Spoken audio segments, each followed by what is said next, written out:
G20 외교장관 회의에 참석한 강경화 장관이 다음 달 한일 정상회담 개최를 조율하기로 일본 외교장관과 합의했습니다. 강제징용 판결 문제 해결을 위한 협의도 계속하기로 했습니다. 일본 수출 규제를 논의할 한일 국장급 대화가 재개되면 우리 정부는 수출입 관리에 문제가 없다는 점을 집중 부각할 전망입니다. 갈등의 근원인 강제징용 문제를 어떻게 풀지도 관심사입니다. 철도노조 파업 이후 첫 주말인 오늘 노사교섭이 시작된 가운데 수험생들의 큰 혼란은 없었습니다. 하지만 화물열차 운행률이 33%에 그쳐 물류 차질 우려가 나옵니다. 홍콩 시위 이후 처음 실시되는 지방선거가 내일 오전 시작됩니다. 범민주파의 우세가 예상되는 가운데 서울 명동에선 홍콩 시위를 지지하는 집회도 열렸습니다.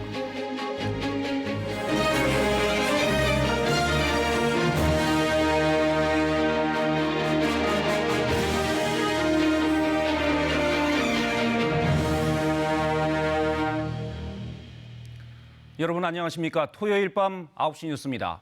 한일 군사정보보호협정 지소미아 조건부 연장 결정이 나온 지 하루 만에 한일 외교장관이 일본에서 만났습니다. 회담은 예정된 시간을 넘어 35분 동안 이어졌는데 한일 정상회담 개최를 조율하기로 했습니다. 다음 달 말 중국에서 문재인 대통령과 아베 총리가 만날 가능성이 높아졌습니다. 이렇게 일단 대화는 재개되는 분위기입니다. 그러나 양측의 입장차는 여전했습니다. 먼저 나고야에서 황현택 특파원이 보도합니다. 지소미아가 조건부로 연장된 첫날 얼굴을 마주한 한일 외교장관. 강경화 장관과 달리 모태기 일본 외무상은 인사하는 내내 굳은 표정을 유지했습니다. 비공개로 전환된 회담은 예정된 15분을 넘겨 35분 동안 이어졌습니다. 한일 외교장관은 다음 달 말 중국에서 열리는 한중일 정상회담을 계기로 한일 정상회담을 추진하기로 했습니다. 한일 정상회담이 성사되면 지난해 9월 이후 1년 3개월 만이 됩니다. 그 사안도 그 회담에 나와서 서로 그 회담이 가능할 수 있도록 조율해 나가기로 했습니다. 양측은 지소미아 조건부 연장으로 시간을 벌었다는 면에서 긍정 평가했지만 현안에는 이견을 보였습니다. 강 장관은 특히 한국에 대한 부당한 수출 규제의 조속한 철회를, 반면에 모태기 외무상은 강제징용 판결로 한국이 국제법을 위반했다며 시정을 촉구했습니다. 旧朝鮮半島出身労働者問題を中心にしてですね、日韓間の課題について率直な意見交換を行いたいです。 강 장관은 앞서 존 설리번 미 국무부 부장관도 만나 우리 정부의 지소미아 결정 배경 등을 설명했습니다. 한일 정상회담이 성사될 경우 남은 시간은 불과 한 달 남짓입니다. 그전까지 강제징용 문제에 대한 해법 찾기가 한일 양국 간 최대 정점으로 부상할 전망입니다. 나고야에서 KBS 뉴스 황현택입니다. 네, 이렇게 입장차가 존재하는 상황에서 이제 다음 수순은 한일 양국이 합의한 국장급 대화입니다. 이 자리에서 본격적으로 일본의 수출 규제 문제를 논의하게 될 텐데 양측의 견해차를 좁히기는 쉽지 않아 보입니다. 쟁점이 무엇인지 박대기 기자가 취재했습니다. 지난 7월 일본의 일방적인 수출 규제 조치 이후 우리 요청으로 열린 과장급 협의. 일본은 굳이 설명회라고 써붙여가며 협의는 아니었다고 주장했습니다. 今回の措置というのは技術管理、これを適切に実施する上で必要な日本国内の運用の見直しであって、協議の対象ではなくその撤回は考えておりません。 이후 대화는 끊겼고 우리 정부의 WTO 제소에 따른 국장급 양자 협의만 두 차례 열렸습니다. 양국 간 대화 재개 합의가 일본의 태도 변화로 읽히는 이유입니다. 산업부 관계자는 한일 수출관리 당국 간 첫 대화라고 의미를 부여했습니다. 그렇다면 대화 재개가 수출 규제 철회까지 이어질 수 있을까? 일본은 그동안 수출 품목이 제3국으로 흘러갔다고 주장해왔는데 우리 정부는 수출입 관리가 철저했다는 점을 충분히 설명하겠다는 입장입니다. 특히 수출 규제 이후에도 개별 허가들이 이루어졌는데 이 품목들의 수출입 관리에 문제가 없었다는 점이 확인된다면 규제 철회도 기대할 수 있다는 겁니다. 백색 국가 제외 조치도 당연히 의제로 올릴 예정입니다. 정부는 또 WTO 패널 설치, 즉 1심 재판을 추진하던 상황. 패널 절차로 가는 것이 저희가 생각하기에는 가장 가능성이 높은 옵션이라고. 이 절차는 멈추지만 제소 철회는 아니라고 밝혔습니다. 협의가 결렬되면 언제라도 재판 절차를 시작할 수 있는 카드는 들고 있겠다는 겁니다. KBS 뉴스 박대기입니다. 어제 정부의 발표에선 강제징용 배상 문제는 언급되지 않았습니다. 이번 한일 갈등의 단초가 된 사안이기 때문에 이에 대한 논의도 불가피하겠죠. 해법으로 양국의 기업과 국민들이 함께 배상금을 준비하는 이른바 문의상안이 주목받고 있습니다. 관건은 역시 피해자들이 동의하느냐입니다. 홍성희 기자의 보도입니다. 한국 대법원의 강제징용 배상 판결에 반발해 일본이 내린 한국에 대한 수출 규제, 그리고 이어졌던 한국의 지소미아 종료 결정. 하지만 어제 한국과 일본의 발표에서 강제징용에 대한 내용은 쏙 빠졌습니다. 여전히 갈등의 불씨가 남은 셈입니다. 특히 올 연말 혹은 내년 초로 예정된 한국 내 일본 전범기업 자산 매각이 분수령이 될 전망입니다. 아베 일본 총리도 일본 기업 자산의 강제 매각에 대비한 대응 조치를 검토하고 있다고 밝혀 갈등 재점화를 시사했습니다. 한일 외교당국이 강제징용 문제를 협의하고 있지만 진척은 거의 없는 상태입니다. 이런 가운데 최근 문희상 국회의장이 제안한 1+1+알파, 즉 한일 양국 기업의 기금과 양국 국민 성금으로 배상금을 마련하자는 안이 주목받고 있습니다. 판결에 따른 강제가 아닌 자발적 성금이라는 점에서 아베 총리는 물론 일본 내 반응도 나쁘지 않다는 평가입니다. それは兼ねて言ってられるようにちゃんと日韓間の約束を守った範囲のことであれば当然それが進めばいいわけです。 하지만 피해자들이 동의하느냐가 여전히 가장 큰 관건입니다. 사과가 없는 배상은 그건 있을 수가 없는 거죠. 진실한 사과를 했는지 묻고 싶다고. 문 의장이 올해 안에 관련 법안을 발의할 계획인 가운데 강제징용 문제를 해결할 해법이 제대로 마련될지 주목됩니다. KBS 뉴스 홍성입니다. 네, 철도 파업 나흘째입니다. 오늘은 특히 주말인데다 대학 50여 곳의 논술과 면접이 치러져서 걱정이 컸는데요. 일부 불편은 있었지만 큰 혼란은 없었습니다. 코레일과 철도 노조는 파업 이후 처음으로 노사 교섭을 재개했습니다. 오수호 기자가 보도합니다. 서울에서 대규모 집회를 벌인 철도노조, 사측의 대화에 나설 뜻을 전했습니다. 철도공사가 바로 철도노조와 노사교섭을 속개할 것을 요청하는 바입니다. 코레일도 제안을 수락하면서 오늘 저녁 본 교섭이 재개됐습니다. 인력 충원 등을 놓고 평행선을 달리던 노사가 파업 이후 처음으로 협상 테이블에 앉은 겁니다. 그러나 노조 측은 정부가 나서줄 것을 요청하는 반면 국토부는 여전히 강경한 입장입니다. 한편 파업 나흘째이자 첫 주말인 오늘 50여 개 대학에선 논술과 면접 시험이 치러졌습니다. 열차표를 구하지 못한 수험생들은 차를 타고 미리 와서 시험을 준비했습니다. 매진돼서 원래는 기차를 타고 올 생각이었는데 어제 오늘 내일까지 다 매진이라 이제 어저께 좀 늦게 출발했죠. 코레일이 긴급 수송 대책을 준비했지만 다행히 급하게 경찰차를 타고 이동한 학생은 없었습니다. 서울역은 평소 주말보다 한산했지만 일부 나들이객은 발걸음을 돌려야 했습니다. 놀러 왔다가 집에 내려가려고요. 저번 주에 예매를 했는데 그때는 파업이 아니라서 집에 내려가는 표를 안 샀는데 표가 없어요. 오늘 열차 운행률은 KTX는 68%, 일반 열차는 64%, 화물열차는 33%로 떨어졌습니다. 운행 차질이 더 커지기 전에 노사 교섭에서 접점을 찾을 수 있을지 관심입니다. KBS 뉴스 오수호입니다. 홍콩 사태 중대 분수령이 될 지방선거가 하루 앞으로 다가왔습니다. 이번 선거 결과를 통해서 홍콩인들의 민심을 확인할 수 있을 텐데요. 홍콩 현지에 나가 있는 허효진 기자 연결합니다. 네, 허 기자, 내일 아침부터 선거가 실시되죠. 지금 홍콩 분위기는 어떻습니까? 네, 홍콩 민주화 시위 이후 처음으로 열리는 선거를 앞두고 홍콩은 태풍 전야 같은 밤을 보내고 있습니다. 저는 지금 조던 남쪽 선거구 투표소 앞에 나와 있습니다.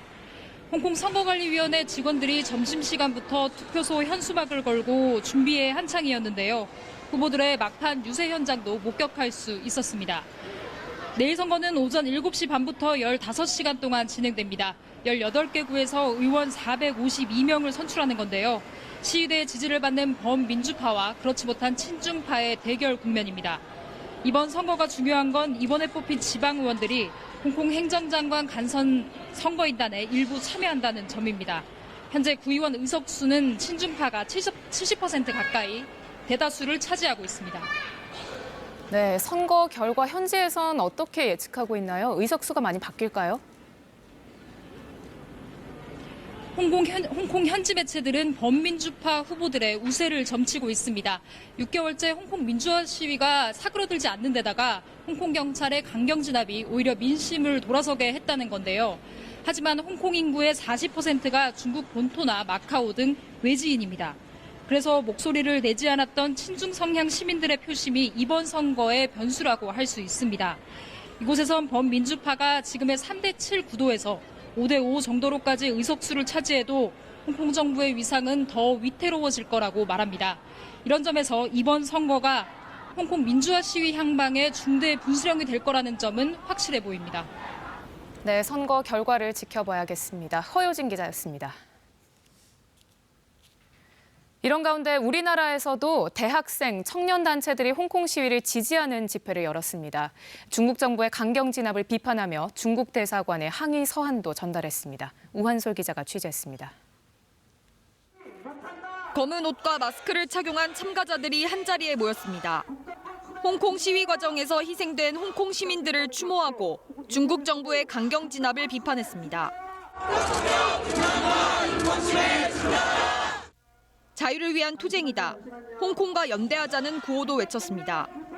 최근 대학교에 붙은 홍콩 지지 대자보들이 잇따라 훼손됐다며 우려했지만 일방적인 반중 정서는 경계했습니다. 우리의 관점은 홍콩 대 중국 프레임이 되어서는 안 됩니다. 조롱을 퍼부은 것도 일부 중국 유학생들이었지만 그 현장에서 저를 가장 옆에서 지켜준 것도 중국 본토 유학생이었습니다. 참가자들은 사전 집회를 마친 뒤 서울 명동을 거쳐 주한 중국 대사관까지 행진했습니다. 홍콩을 지지하는 학생 등 시민들은 구호를 외치면서 이 관광객들이 지켜보는 가운데 도심을 행진했습니다. 홍콩 시민들의 5대 요구를 지지한다는 의미로 손바닥을 펼쳐 보이는 사람도 있었습니다. I think we have to keep fighting. We need more voices, and probably one day, Beijing administration will back down a bit. That's what we need to do. 행진을 마친 청년단체들은 중국 대사관 측에 홍콩 시민들의 요구를 수용하고 폭력 진압을 중단하라는 항의 서한을 전달했습니다. KBS 뉴스 우한솔입니다. 서울의 한 유명 종합병원에서 척추 마취로 수술을 받던 20대 청년이 하반신 마비가 됐습니다. 이처럼 병원의 과실로 피해를 입더라도 소송에서 이를 환자가 입증하긴 참 어려운데요. 최근 1심 법원이 사고를 일으킨 이 병원에 과실이 있다고 보고 환자에게 15억 원을 배상하라고 판결했습니다. 피해자 어머니가 썼던 287일간의 병상 일지가 결정적 증거가 됐다고 합니다. 김진호, 이정은 기자가 이어서 보도합니다. 26살 김모 씨의 2년 전 모습입니다. 수술 전날까지 뚜벅뚜벅 걷는 모습이 또렷합니다. 하지만 병원에서 발목 철심 제거 수술을 받은 뒤 하반신 마비가 와 2년째 고통을 겪고 있습니다. 수술 직전 마취가 문제였습니다. 의료진이 김 씨 척추에 마취제를 주사한 뒤 마취제가 몸에서 얼마나 확산됐는지 제대로 확인하지 않고 수술에 들어간 겁니다. 김 씨는 이 과정에서 척추신경에 손상을 입었습니다. 병원 치료 도중 김 씨는 뇌 안에 물이 차는 뇌수두증까지 겪게 돼 생각지도 못했던 뇌수술까지 받아야 했습니다. 하루아침에 하반신 마비가 된 김 씨는 손해배상 소송을 냈고 법원은 병원에 80%의 과실 책임을 물었습니다. 배상액은 15억 5천만 원입니다. 과학도를 꿈꾸던 김 씨가 평생 노동 능력을 모두 잃어버린 데 따른 법원의 결정입니다. 명백한 의료사고라고 봤지만 대형 병원을 상대로 한 김 씨 가족의 싸움은 힘에 겨웠습니다.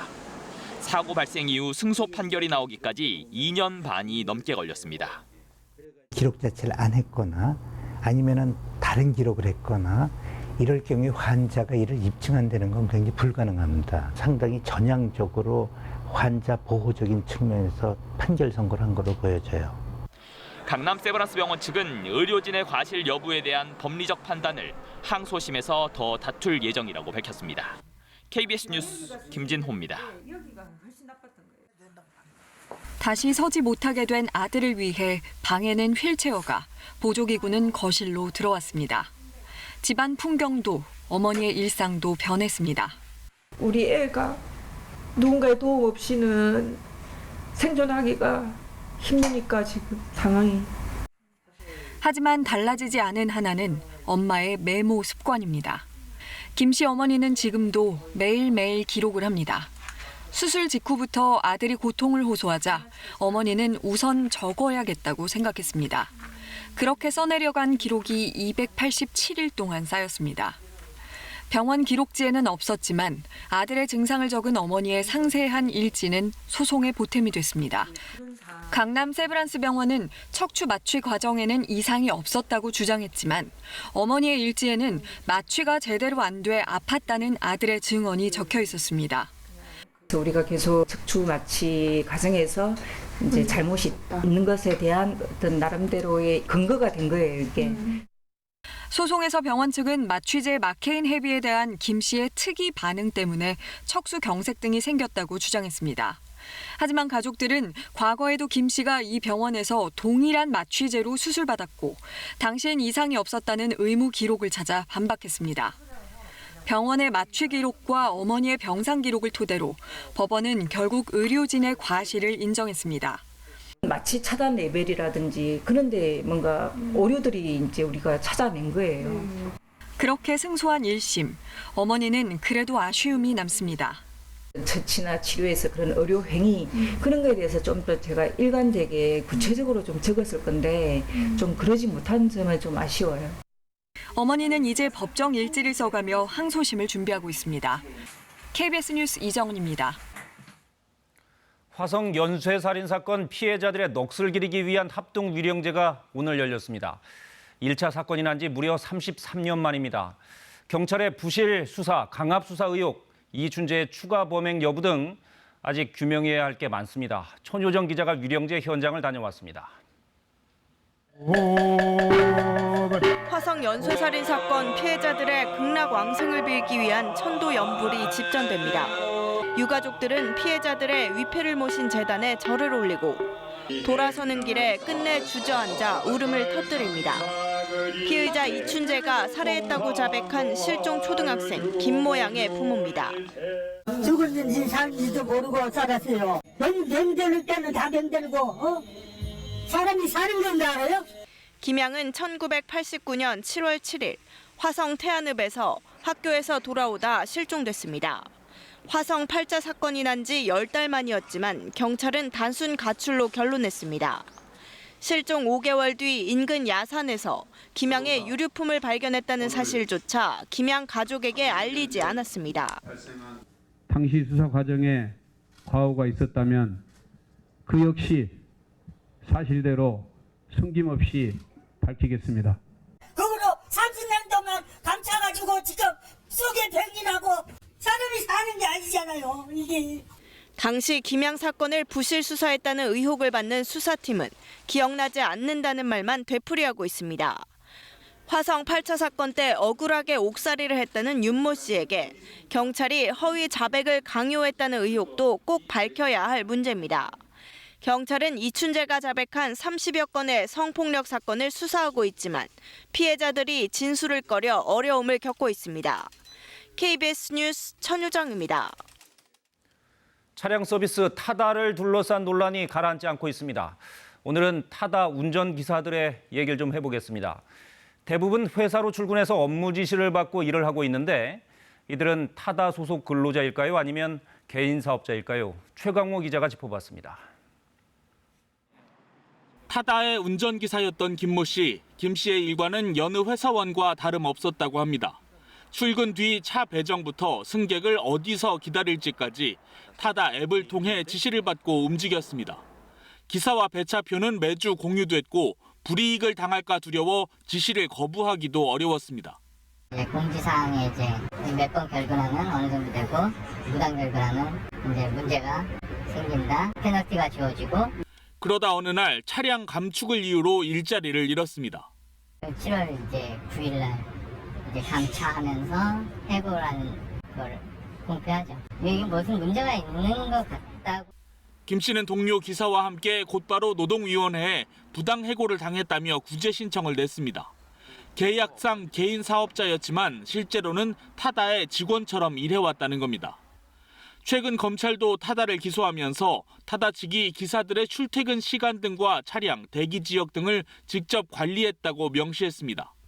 앞서 배달 대행업체 요기요의 배달원 5명이 최초로 근로자 지위를 인정받기도 했습니다. 오늘은 꼭 출근해야 된다. 사고로 다쳐도 나와서 이제 일할 수 있냐. 내가 개인 사업자가 아니고 거의 노동자구나. 스마트폰 앱 등으로 노동력을 거래하는 이른바 플랫폼 노동이 급증하는 상황. 변화하는 산업과 고용 구조와 달리 법제도는 이걸 따라가지 못하거든요. 이걸 지체된 현상이라고 이야기할 수 있고 산업 구조에 따라가는 법제도가 논의가 돼야 되고 특히 고용보험 적용 등 사회 안전망 확대부터 적극적인 논의를 시작해야 한다는 지적입니다. KBS 뉴스 최강호입니다. 제주 착위도 해상에서 화재로 침몰한 대성호의 선미가 인양됐습니다. 사고 닷새 만에 화재 원인을 찾기 위한 감식 작업이 시작됐습니다. 그러나 실종자들은 오늘도 발견되지 않았습니다. 안서연 기자입니다. 대성호 선미를 실은 바지선이 제주 화순항에 도착합니다. 불에 타 두 동강이 난 대성호 일부가 닷새 만에 검게 탄 모습으로 육상으로 모습을 드러냈습니다. 대성호 전체 길이 26m에 3분의 1가량인 8m 남짓 크기로 붉은색 밑바닥을 제외하곤 형체를 알아보기 힘들 정도입니다. 까맣게 타버린 선미 부분이 당시 처참했던 화재 현장을 고스란히 보여줍니다. 해경과 국가수 등이 참가한 1차 감식 결과 발화 흔적은 발견되지 않았고 실종 선원의 생체 조직이나 물품도 확인되지 않았습니다. 앞부분에서 불이 나 선미 쪽으로 번진 것으로 추정할 뿐 추가 정밀 감식이 필요합니다. 현재 위치는 선원실 쪽하고 뒤에 선미부 쪽에 연료 탱크라든지 그쪽 부위입니다. 종합적으로 판단해봐야겠지만은 아직까지는 알 수는 없습니다. 해경은 기관실 등 주요 장비가 몰려있는 선수를 찾기 위해 수중 수색을 하고 있지만 아직 성과는 없습니다. 실종자 11명을 찾기 위해 수색 범위도 넓혔지만 추가 발견자는 없습니다. 베트남 선원 가족들은 애타는 마음을 안고 바다로 나갔지만 수색 현장만 보고 발길을 돌려야 했습니다. KBS 뉴스 안서입니다. 이번 소식은 10대 자녀를 두신 가정이라면 함께 고민해볼 문제인 것 같습니다. 성병을 앓고 있는 청소년들이 해마다 크게 늘고 있습니다. 수치스럽거나 불편하다는 등의 이유로 쉬쉬하다 병을 더 키우는 경우가 많다고 하는데요. 청소년들의 성에 대한 적극적인 교육과 대처가 필요해 보입니다. 엄진아 기자입니다. 10년차 산부인과 전문의 정선아 씨. 10대 성병 환자를 진료하면 안타까울 때가 많습니다. 성병이 손쓸 수 없을 정도로 진행된 상태로 오는 경우가 많기 때문입니다. 일반 여성에게서는 한두 개 정도 나온다든가 할 경우에 아이들은 7, 8개가 한꺼번에 나온다든가 상당히 경악할 정도의 수준으로 10대 청소년의 성병 치료를 위해선 부모 동의가 반드시 필요합니다. 하지만 당사자가 고백을 주저하거나 부모가 치료를 망설여 때를 놓치기도 합니다. 부모님한테 얘기했을 때 너 노는 애야, 너 왜 그랬어, 남자친구 사귀었어? 이런 비난을 받을까 봐. 지난해 성병 진단을 받은 10대는 공식적으로만 12,000여 명, 최근 5년간 33%나 급증했습니다. 매독과 임질, 염증 등 질환도 다양합니다. 성병은 불임과 같은 심각한 부작용을 일으킬 수 있습니다. 사전 예방이 중요한데 청소년들이 학교에서 받는 성교육은 연간 14시간 정도입니다. 이마저도 예산 확보부터 교육 방식, 강사 선정까지 각 학교가 알아서 하는 시기라 부실하다는 지적이 나옵니다. 굉장히 아쉽죠. 이제 방송 강의로 요청을 하시는 곳들이 굉장히 많다. 알고는 계세요. 이게 방송 강의를 했을 때 전달력이 떨어진다는 거. 지난해 청소년 6만여 명을 상대로 한 조사에서 5.7%가 성관계 경험이 있다고 응답했고 성관계를 시작한 평균 나이는 만 13.6세로 조사됐습니다. 현실을 외면하기보다 적극적인 청소년 성교육이 필요한 이유입니다. KBS 뉴스 엄진아입니다. 한국 추상미술의 선구자 고 김환기 화백의 대표작 우주가 한국미술품 경매 사상 최고가를 기록했습니다. 우주는 오늘 홍콩에서 열린 크리스티 경매에서 8,880만 홍콩 달러, 우리 돈으로 약 131억 8,750만 원에 낙찰됐습니다. 이전 최고 기록인 김화백의 다른 작품보다 50억 원 가까이 더 올랐습니다. 1971년작 우주는 김화백이 그린 가장 큰 추상화로 푸른색의 점들이 대형 캔버스 2개를 가득 채운 두폭화입니다. 국내 관객 1,000만 명을 돌파한 애니메이션 겨울왕국의 속편이 개봉하자마자 단숨에 극장가를 장악했습니다. 전편보다도 더 생생한 그래픽으로 관객들의 눈을 사로잡는다고 하는데요. 그 뒤에 숨어있는 최첨단 기술을 송영국 기자가 미국 디즈니 스튜디오에서 취재했습니다. 미국 로스앤젤레스의 디즈니 스튜디오. 겨울왕국2도 이곳에서 탄생했습니다. 자연의 여러 요소들이 마치 살아있는 존재처럼 구현된 것이 속편의 특징. 거센 파도도 하나의 캐릭터로 되살아났습니다. 물살의 크기부터 물방울 하나하나의 위치까지 컴퓨터가 움직임을 계산해 실감나게 만들어냅니다. Millions of particles, so we actually have to really kind of simulate this and actually work with environments to actually change the height of the ocean floor to be able to get the waves we were actually looking for. 순간순간 변하는 표정과 몸짓에는 일일이 숨결을 불어넣고 미리 제작해놓은 풍부한 표정 데이터베이스에 얼굴 근육을 조정하는 소프트웨어가 더해져 인물 특유의 표정을 만들어냅니다. Every facial expression, breath, people see that. It's really just so that they don't see that and they just get sucked into the story. 바람 한 줄기까지 생생하게 연출하기 위해 가상현실 기기로 공기의 흐름을 분석했습니다. 인간은 자연과 함께 존재해야 한다는 작품 속 세계관은 그래픽과 캐릭터 디자인, 음악과 효과 등 모든 분야를 거치며 완성됐습니다. She is a powerful human and she has magic, but compared to nature, her powers can feel very small. 사전 예매 관객만 100만 명으로 출발한 겨울왕국2. 검증된 콘텐츠와 첨단 기술의 조화가 작품에 힘을 더하고 있습니다. KBS 뉴스 송영국입니다.